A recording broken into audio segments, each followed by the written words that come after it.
Hey, this is Cameron, and welcome to the reaction log. Whoa. Alright, we got a special spicy one here for you. This is Jazz Pianist reacts to classical pianist trying to play jazz, reacted to by a classical guitarist. I'm not going to introduce myself yet. Let's get a little bit of small talk out of the way first. You know, this is a video posted by our good friends Tone Bass, friend of the channel, of course. Or actually, not friend of the channel. This is Tone Bass Piano. Ew, what? Let's get some more of that Tone Bass guitar posted. I don't know about this Tone Bass piano stuff. But, you know, I stumbled upon this. There's a lot of pianists in here, so this should be funny at the very least, I think. Just a bunch of button pushers, if you know what I'm saying. Maybe it's time I tell you. Who am I? I'm a classical guitarist here on YouTube. What does it mean to be a classical guitarist? It means that when you play guitar, you're not just taking a piece of plastic and hitting the string with it. You're not just pressing a button and then in a Rube Goldberg sort of fashion, the button then triggers a hammer that then hits the string. It's all this just mechanical mess. It's none of that. You take the nail grown by your genetics and you caress the string. And from that, you have perfect control over a perfect sound, and it's just perfect. And I'm just so glad that I was born a classical guitarist, and I was born perfect, just like all of you watching. So we got a mixture of some worlds here. We have a jazz pianist, which jazz... I don't really know much about that. Reacts to classical pianists. I know about classical. Classical pianists, maybe not so much. Trying to play jazz, I am familiar with that. I am a classical guitarist. I sometimes try to play jazz. And you know, it just comes out like I'm the squarest square that ever squared. Alright, now for some more serious commentary before we jump into this. Between these two academic genres, because we have classical and jazz, those are kind of the main ones. It's always funny when you see one branching into the other. You see this a lot in the classical guitar world where they'll branch even beyond jazz, sometimes into like playing electric guitar and playing like more modern music, and it always just comes out so strange, doesn't it?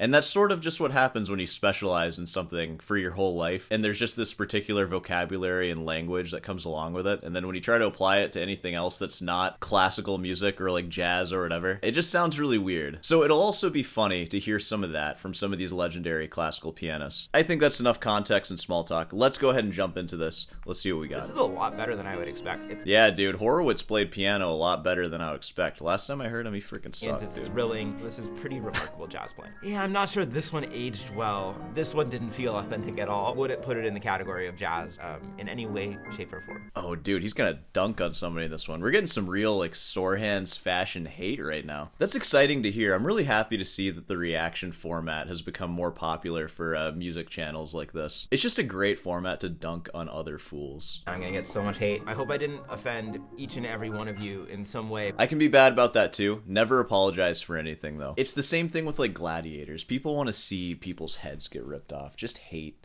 and don't apologize. Alright, into the video. Hi everybody, my name is Jeremy Siskind. I'm a professional jazz pianist, Whatever that's supposed to mean. professor of jazz piano. You're a professor of jazz piano and your students are going to see you in a reaction video. You're going to be very popular with your undergraduate students, I'll tell you what. Now, my wife told me that I should absolutely not do any kind of reaction video because my face is far too expressive, but she doesn't know I'm here, so we're gonna get to some video. Alright, we're starting off with a little bit of deception from the missus. I like how this sounds. Hey, Heather doesn't know that I'm here right now either. In fact, if she knew that I made reaction videos for a living, she'd probably leave me. Jeremy, if you don't tell, I won't tell. We're just the boys chilling. Reacting together. First of all, I'm listening for style and articulation in particular. Classical pianists play a little bit too cleanly for a jazz style. That's such a weird thing to hear. They're just like a little too good. We want to make sure it sounds sloppy, it sounds messy, timing's going to be off. They should not be able to play straight eighth notes at all. If you're capable of playing straight eighth notes, you're not a jazzer. It's supposed to be conversational,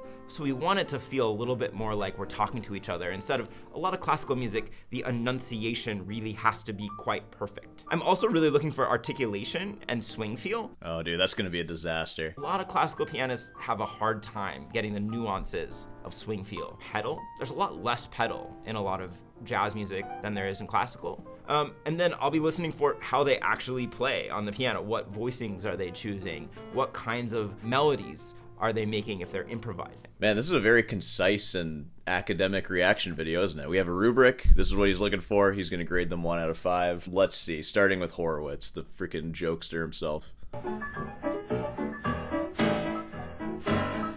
That's what I call jazz right there.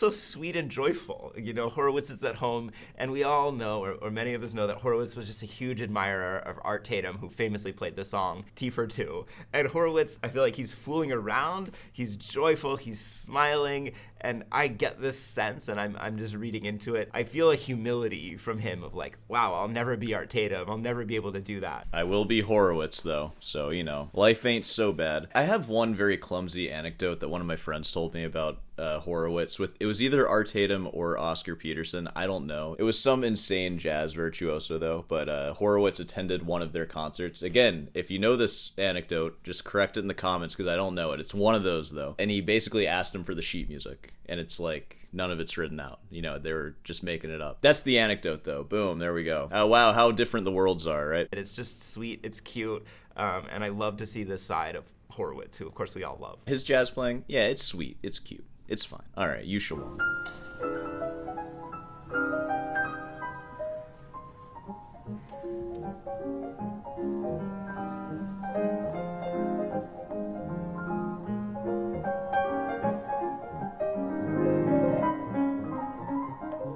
So, first of all, wow. She's playing the transcription of Art Tatum, playing T for Two, which is incredible, right? One of the things that I appreciate about what she's doing here is that once she gets into the tune, like, the time is metronomic. You don't think very highly of these people, do you? Something that I hear when classical pianists try to play jazz music is classical musicians are so good at making time really beautifully rounded and taking a little bit of extra breath that usually they don't get that kind of metronomic groove that jazz requires, but Yuja totally has it. He's praising her for playing in time. If you're a concert classical pianist, you can play anything in time. I don't care who you are. There's no way that's an issue. It's not about knowing jazz at that point. That's just knowing music and just like how it works.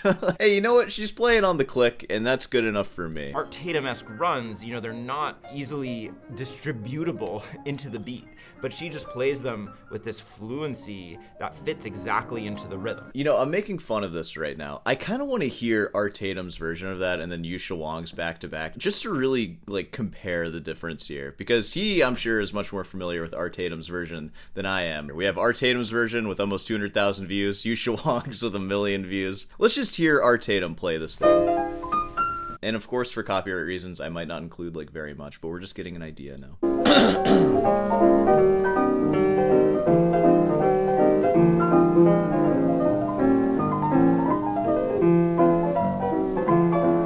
Pretty on the beat right now. There's not a whole lot of push and pull. It's a little bit lighter than I was expecting it to be, too. I was expecting, like, a heavy-handed pianist playing here, but it's pretty, like, delicate.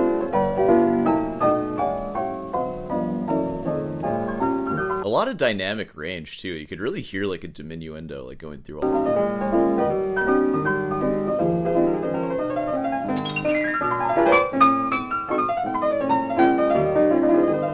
Oh man, that timing stuff would really mess with a classical pianist, though, I feel. Like, maybe it wouldn't. Like, I know how crazy music can get, especially more modern stuff. That was a little confusing. There's just something a little funky in there that's beyond the music that would be written if somebody transcribed this, where you just kind of have to know what to do there, I feel. Yeah, you know, as far as I'm concerned, Art Tatum is an honorary classical guitarist, because this sounds pretty insane. And there is a sense of push and pull in the phrasing, but not so much in the accompaniment, but in the actual stuff going on above. So it's still in there. Maybe he's talking about how a classical pianist would, like, have much more extreme phrasing and push and pull and all that. All right, let's hear Yuja play this thing.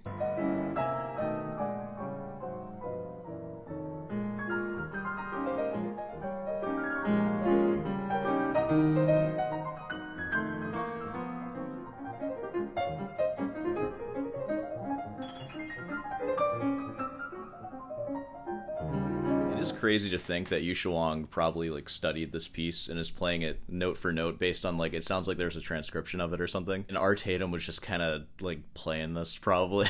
Like, yeah, he was blind too, so I imagine he wasn't like writing out his music. This is probably just stuff he came up with and just remembered. And then in order for somebody to recreate it, they have to be a legendary touring classical pianist playing like Rachmaninoff, like some of the best in the world. Yeah, alright, whoa, classical guitarist conceding to Art Tatum, oh my god. Yeah, dude, Art Tatum's pretty good. But anyways, Yuja Wang, she played it in time. That's good enough for him, that's good enough for me. Classical musicians are so good at making time really beautifully rounded and taking a little bit of extra breath that usually they don't get that kind of metronomic groove. You know, I'm glad that he's saying that as a jazz musician, because I feel like I encounter so many people, and like I do this exact same thing when I'm looking at other genres too that aren't classical, but you encounter these flamenco people, you encounter these jazz people that constantly complain about classical musicians, like, you need to practice with a metronome more, like, why are you slowing down between phrases and stuff? And it's like, that's how this music works, bro. I don't know, it's not jazz. I'm not playing in a combo right now, I'm trying to tell an epic tale by myself, and in that there's going to be dramatic pauses because I am the conductor of my own crappy little orchestra. So it's kind of nice hearing a jazz pianist say classical musicians' timing isn't bad.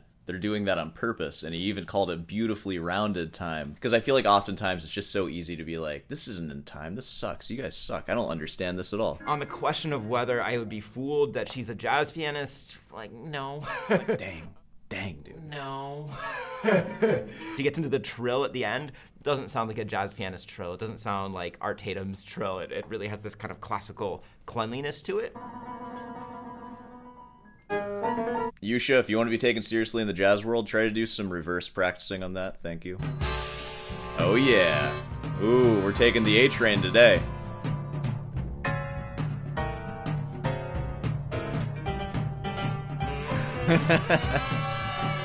Yeah. I'm not sure this one aged well. All respect to the maestro. I can hear that there's a lot of legitimate love for Duke Ellington in this project, but I found it kind of funny, honestly. It sounds like the band and the pianist are playing in completely different universes. The articulation is nowhere near jazz articulation. Maybe that's the point. Maybe it's kind of a postmodern, deconstructive kind of a thing. No, don't give him the benefit of the doubt. He just didn't know what he was doing. Just be hateful. Just do it. Dude, the page turning for that intro is so funny. Was he counting like 30-second rests? Like, that's totally something you would just improvise and just feel, you know? The page turner, I don't know why he needs a full score at the piano. I've never seen a jazz pianist use a page turner like that. That is really funny. This one didn't feel authentic at all. And it's so funny because it's like, it's a very modern kind of sounding project based on the piano part, but the band is playing like the most traditional version of this song, Take the A Train. So it's like, why is that band arrangement married with this piano part? So much respect, much love. This pianist did not fool me into thinking they were a jazz pianist at all, which probably wasn't the point of the project. What is the point of that project? I'm curious about that. You know, that's something that I kind of have solidarity with like especially jazz musicians who are putting out albums of music of other people's compositions, like take the A Train, for example. Because you really are just playing the same stuff that everyone's already played and just like doing it again. Just releasing another Alhambra, another Capriccio Arbe, just another A Train, another Donnelly. It's kind of sad. It's a little sad when you look at it. I think a focus on new composition is kind of important. It's at least important to me. For my studies that I pursue and a lot of the music that I'm learning, I very much intend on like putting it into my own composition at some point.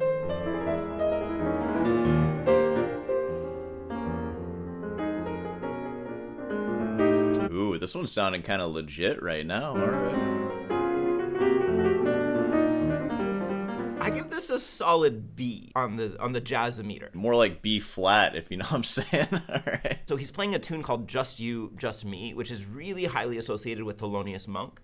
Monk plays this tune, and he also writes what we call a contrafact, another tune based on the same chords called Evidence, which became even more famous. And the joke there is that Just You and Just Me together makes Just Us, which is justice, and you need evidence to get justice. This is a little jazz insider knowledge. You got that one for free, too. I kind of barely even caught that, but you know. Because I'm hearing Debargue use voicings that seem to indicate that he realizes that the song is associated with Monk. I hear him using kind of these rubs. Those monkish rubs. Which are very monkish and show that he has like some historical context. The part where he really loses me is on the swing feel. So the trouble with swing feel for a lot of classical players, and I do kind of hear him falling into this trap, is that the first note of every pair gets lengthened, right? Instead of playing. We play it. Now, where classical players usually they usually kind of miss the point is that they're often putting more weight on the downbeat note. We get this.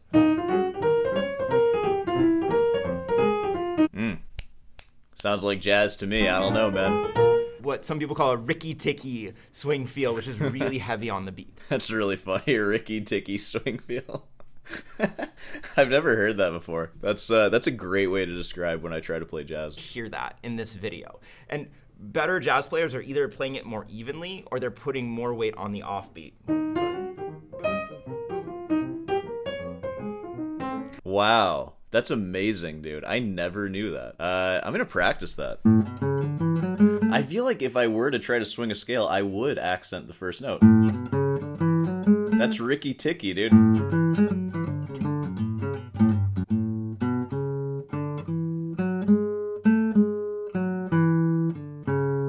I'm getting like lost in that. I feel like I would never accent the end of any of that. That's crazy, dude. Dude, I'm gonna practice that and maybe I'll finally get some freaking respect around here. And so for me, it kind of gives away that he's not necessarily playing jazz piano all the time. That's honestly similar to my classical journey too, because even like if you watch that first lesson I had with Brandon Aker, it was a lot of that same stuff. Like you would call them false accents, but just accenting things that shouldn't be accented. Like for example, when I play that Schubert tune,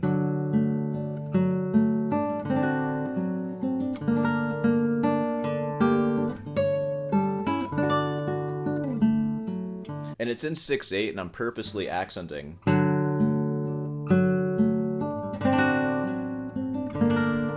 The beginning of each one, ba da da da da da. And when I first played it for him, I would do these like silly things naturally, like accenting the last note of each triplet. You know, like that kind of thing. And it's not even like that's inherently a bad thing or anything. It's just not how that style of music would be played. You would not accent that note. So it's funny how just knowing these things makes it so obvious to people who know what they're talking about that you don't know what you're talking about or playing about. Dude, accenting the ands when you're swinging.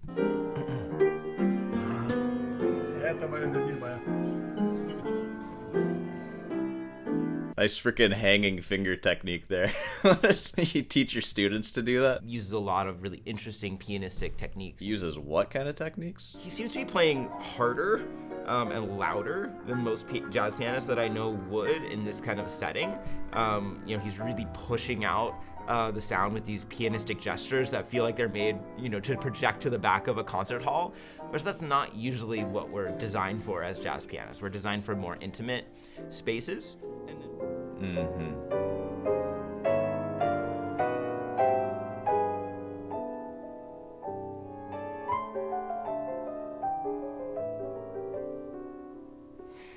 Ooh, this is very nice. This is very nice. And not only would I definitely know that I'm hearing a jazz pianist, but I would check when André Previn was playing at the club again so I could keep coming back week after week. It's beautiful playing. Captures the jazz style while still like sounding like him. It doesn't feel like he's putting on Yeah, it's like he's playing jazz, but it actually sounds clean and articulated. It's nice. a weird mask, an individual voice. It doesn't feel derivative. This is an A+, give however many pluses you want. I just think it's beautiful playing. Congratulations.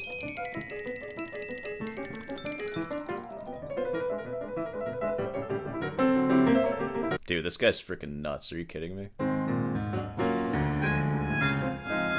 Dude, what the heck? This is like Marson level one-man band, except it's like actually crazy good. This is like Marson that I actually want to listen to. Oh my god.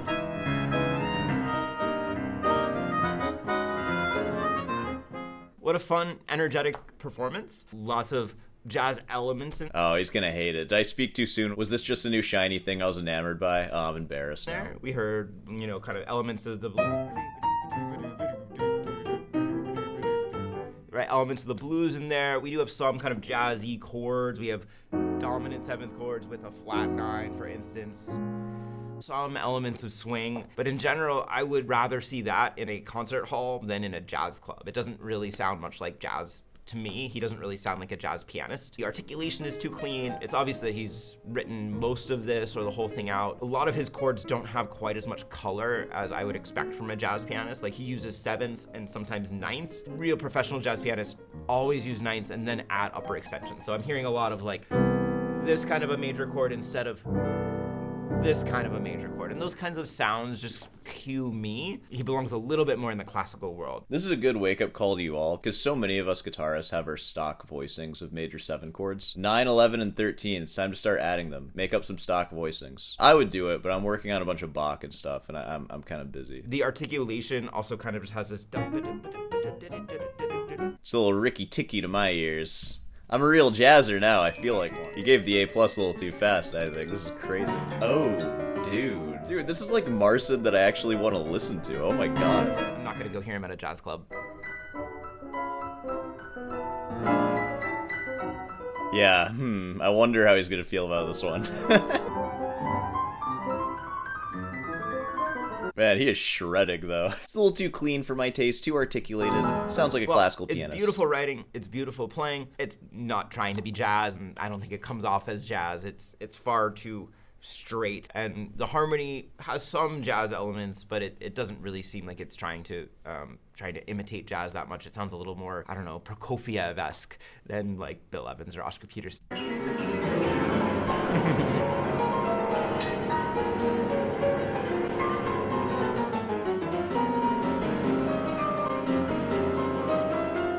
Alright, I think we've seen enough of this. I'm kind of curious, just to end this off, what the sentiments in the comments are for this. Because in my opinion, this guy, he seems very knowledgeable about what he does, and even stuff that he doesn't do. Like, he's saying stuff about classical, and I'm like, yeah, dude, you're totally right. That is how classical is sometimes, for sure. You know, he's like a professor. He, does this for a living, seems really good. But I don't know, I feel like some stuff he said might rub some feathers, so I kind of want to see if feathers were rubbed. Can we do one of the reverse jazz guys trying to play classical? Oh my god, dude. If it's anything like jazz guitarists playing classical, that will be a riot. It's so hard to compare these things, because the technique and just what goes into learning them, they're so different, and when you transition from one to the other, it's basically like you're starting over, but you're just a really gifted student. That's how it feels. It is literally like learning a new language. Like, I can already speak. I'm already good at articulating words and sounds with my voice. I don't know this language at all, though. I have to relearn the whole language. It takes like about as long as I would imagine it takes to learn another language, too, to switch from classical to jazz. So I make fun of it. It goes both ways, though, you know? Ooh, alright, so he actually posted here. Thanks for watching. Let me know where I got it wrong. Dude, you think any of these freaking people know what's right and wrong? Yuja plays jazz transcriptions, but she is not a jazz pianist. Yeah, no doy. She was a classical pianist trying to play jazz. That was the purpose of the video. I'm telling you, these people don't even freaking read. I don't think Yuja ever thought she is a jazz pianist. She just plays some stuff she likes. That's not the point of the video. She's a classical pianist playing jazz. Oh my lord. Who is this guy? Okay, Lucas. Alright, so it was that one. It was the one that he said sounded pretty good. What did he say that was wrong with it? Okay, so the articulation thing, that was his big comment on this one. Okay, so he actually commented on this video, and he left a freaking, like, ChatGPT book over here. Oh my god, dude. You should be practicing on your swing feel instead of writing all this out, if you know what I'm saying. I'm used to being criticized as a classical musician by classical critics, colleagues, and teachers, but it's the first time I am criticized as an aspiring jazz pianist. Absolutely no offense taken, but I see an opportunity to respond with some reflections. Oh no! This is a losing game. Don't do this, man. I get the confirmation here that there are at least as many codes for jazz as classical music, boxes to tick to be in and swing, right style, blah blah blah. I never claimed to be a jazz pianist. You're a classical pianist according to this video, trying to play jazz, so nobody said that you were a jazz pianist. Not even for fun. Dude, classical pianists would never do anything for fun. They just practice until 1 a.m. in the practice room every day. I don't think my improvisations can help illustrate anything about what is real jazz or not. It goes without saying that I couldn't care less about such evaluations, clearly. Oh man, you just gotta let it roll off your back. Despite being identified as a classical pianist, I don't care much more when I'm criticized for my lack of this or that on classical piano. I don't play to get a good mark from a teacher as, oh my god. As high as the throne on which he or she stands may be, so this comment is not motivated by bitterness. I have seen and heard much worse. Of course, anyone could express his or her personal taste and criticism as much as they want. I'm not opposed to that, clearly not, but it's the same spirit of freedom that makes me question Dude, this is so bad. Permanent examination of someone's playing with fake universals. There is no correct rhythm or typical jazz articulation, for instance. Really?